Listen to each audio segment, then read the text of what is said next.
నిన్నటి రోజున వినుకొండలో అత్యంత పాశవికంగా రోడ్డుపైకి వచ్చి నరుక్కోవడం చూసాము. సో ప్రాథమిక విచారణలో అది వ్యక్తిగత కారణాల దృష్ట్యా జరిగిందని చెప్పడం జరిగింది. నేరం ఎవరు చేసినా కూటమి ప్రభుత్వం నేరస్తులని ఖచ్చితంగా శిక్షించే తీరుతుంది. కానీ దీనికి రాజకీయ రంగు పులుముతో రాష్ట్రంలో ఏదో జరిగిపోతుంది అంటూ జగన్ రెడ్డి కేవలం హత్యా రాజకీయాలని ఈరోజు మళ్ళీ ప్రారంభించాడు. జగన్మోహన్ రెడ్డి కబడ్దార్, ఇక్కడ ఉన్నది కూటమి ప్రభుత్వం, వైఎస్ఆర్సీపీ ప్రభుత్వం కాదు. స్వయాన మీ ఎమ్మెల్సీ హత్య చేసేసి ఆ శవాన్ని, దళిత బిడ్డని డోర్ డెలివరీ చేసేస్తే మాట్లాడకుండా ఉండడానికి.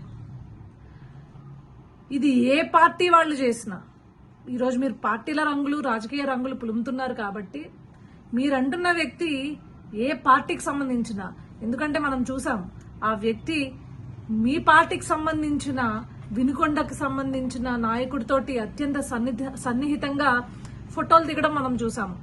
అది వైఎస్ఆర్సీపీ పార్టీకి సంబంధించిన, లేదు అంటే మీరంటున్నట్లు తెలుగుదేశం పార్టీకి సంబంధించిన, లేదు అంటే జనసేన పార్టీకి సంబంధించిన, బీజేపీ పార్టీకి సంబంధించిన, ఏ పార్టీకి సంబంధించిన వ్యక్తి అయినా సరే తప్పకుండా కఠినమైన శిక్షలు మేము విధిస్తాం. మీలాగా హత్యా రాజకీయాలని ప్రేరేపించము.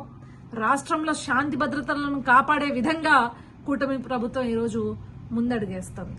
కానీ శవాల్ని చూసి చిల్లరేరుకునేలాగా ఈరోజు రాజకీయం చేయదు జగన్ రెడ్డి.